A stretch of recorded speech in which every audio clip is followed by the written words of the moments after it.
Social media influencer કીર્તિ પટેલની ધરપકડ થઈ ચૂકી છે। અટકાયતકર્તાની સાથે જ તેની પૂણાગામ પોલીસે એ સુરેન્દ્રનગર પોલીસની સાથે મળીને એક સંયુક્ત ઓપરેશન જે હાથ ધરવામાં આવ્યું હતું, જે નૈના પારિયા અને કીર્તિ પટેલની સાથે જે રાજુ ભમ્મરના જે કેસની અંદર આરોપ પ્રત્યારોપની જે વાતચીત ચાલી રહી હતી, એ કેસની અંદર તેમની ધરપકડ કરવામાં આવી હોવાની વાત સામે આવી રહી છે। થોડા દિવસો પહેલા જ તેમના 1.3 મિલિયન ફોલોવર્સ સાથે ધરાવતી ઇન્સ્ટાગ્રામ એકાઉન્ટ જે છે તે ભારતની અંદર બેન કરવામાં આવ્યું અને આ તમામની વચ્ચે ફરી એક વખત તેની ધરપકડ થઈ રહી છે અને ધરપકડ થતાં જ ચર્ચાઓ તે જ થઈ રહી છે કે શું થઈ રહ્યું છે કીર્તિ પટેલની સાથે।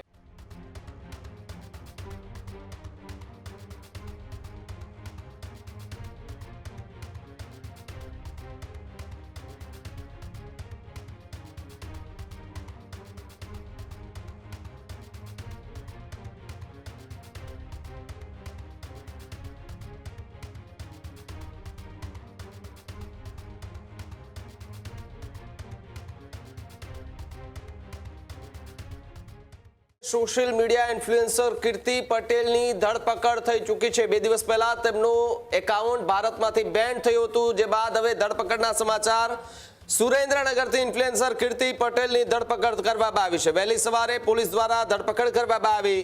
રતનપર ગામથી કીર્તિ પટેલની ધરપકડ કરવામાં આવી છે। એમના પિતાના ઘરે હતી, તે દરમિયાન ત્યાં અચાનક પુણા પોલીસ એટલે કે સુરત પુણા ગામની જે પોલીસ છે તે પહોંચે છે, સુરેન્દ્રનગર પોલીસ પણ ત્યાં પહોંચે છે અને ત્યાંથી તેમની ધરપકડ કરવામાં આવે છે। સુરેન્દ્રનગર અને પુણા ગામ પોલીસની સંયુક્ત કામગીરી જોવા મળી રહી છે। પુણા ગામ પોલીસ કીર્તિ પટેલને સુરત લઈ જવા માટે રવાના થઈ ચૂકી છે। AK-47 થી ગુજરાત હલબલાવવાની વાત કરી હતી। 2 દિવસ પહેલા જ કીર્તિ પટેલનું ઇન્સ્ટાગ્રામ ભારતમાંથી બેન કરવામાં આવ્યું છે। કીર્તિ પટેલના 1.3 મિલિયનથી વધુ ફોલોવર્સ હતા। કીર્તિ પટેલ સામે 9 વર્ષમાં 10 જેટલા ગુનાઓ નોંધવામાં આવ્યા છે।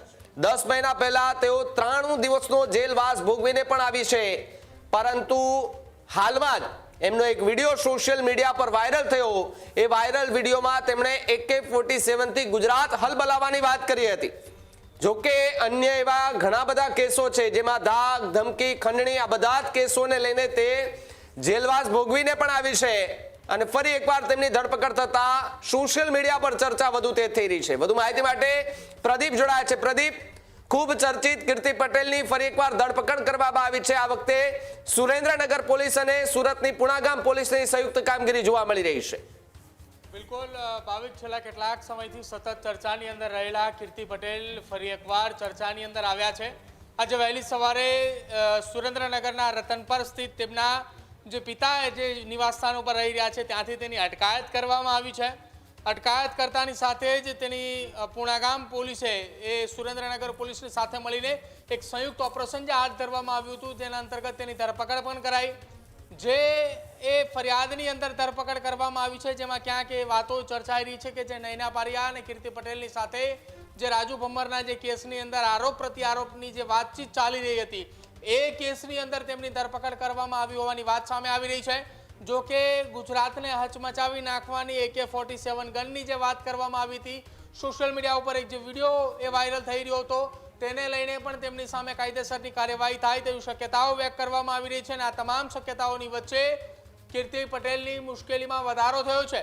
થોડા દિવસો પહેલા જ તેમના 1.3 મિલિયન ફોલોવર્સ સાથે ધરાવતી ઇન્સ્ટાગ્રામ એકાઉન્ટ જે છે તે ભારતની અંદર બેન કરવામાં આવ્યું। હજી 10-12 દિવસ જેટલો સમય વીત્યો છે કે જ્યાં તેઓ 93 દિવસના જેલવાસની અંદરથી પરત ફર્યા છે અને આ તમામની વચ્ચે ફરી એક વખત તેની ધરપકડ થઈ રહી છે અને ધરપકડ થતાં જ ચર્ચાઓ તે જ થઈ રહી છે કે શું થઈ રહ્યું છે કીર્તિ પટેલની સાથે, કેમ વારંવાર વિવાદોની વચ્ચે આવવું અથવા તો વિવાદો સાથે એ જૂનો સંબંધ। કેમ કે થોડા દિવસો પહેલા જ એક પોલીસ મથકની બહાર તેમનો વિડીયો સામે આવે છે કે હવે કોઈના ઘા અથવા તો કોઈના આરોપ સહન નથી કરવાના, સાચી વાસ્તવિકતા છે, હકીકત છે, એ લોકોની સામે લાવવાની છે। આ તમામ ચર્ચાઓ એ ચાલે છે અને આ ચર્ચાની વચ્ચે ફરી એકવાર કીર્તિ પટેલ એ ચર્ચામાં આવ્યા છે। તેમની ધરપકડ એ સુરતના પુણાગામ પોલીસે સુરેન્દ્રનગર પોલીસના સાથે મળી સંયુક્ત ઓપરેશનની અંદર કામગીરી હાથ ધરાઈ છે। ભાવિક, બિલકુલ, આભાર જોડાવા બદલ અને માહિતી બદલ પ્રદીપ. ખેડૂત ભાઈઓ છે ખેતરમાં ડ્રોન ઉડાવતા હોય છે ત્યારે આપણે એક પ્રશ્ન સતાવતો હોય છે કે જે આપણે અત્યાર સુધી જીપીએસ ટેકનોલોજીવાળા ડ્રોન વાપર્યા છે, જેથી કરીને મોબાઈલ ટાવર છે અથવા તો હાઈ ટેન્શન લાઈન પસાર થતી હોય, કોઈ વૃક્ષો હોય, ત્યારે જે જીપીએસ ટેકનોલોજીવાળા ડ્રોન છે એમાં ટકરાય અને ટ્રેસ થાય છે.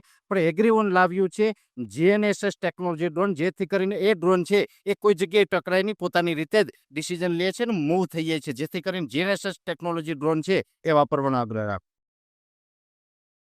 હજુ સુધી તમે અમારી ચેનલને સબસ્ક્રાઇબ નથી કરી તો અત્યારે જ ન્યૂઝરૂમ ગુજરાતને સબસ્ક્રાઇબ કરો, ફેસબુક અને ઇન્સ્ટાગ્રામ પર ફોલો કરો.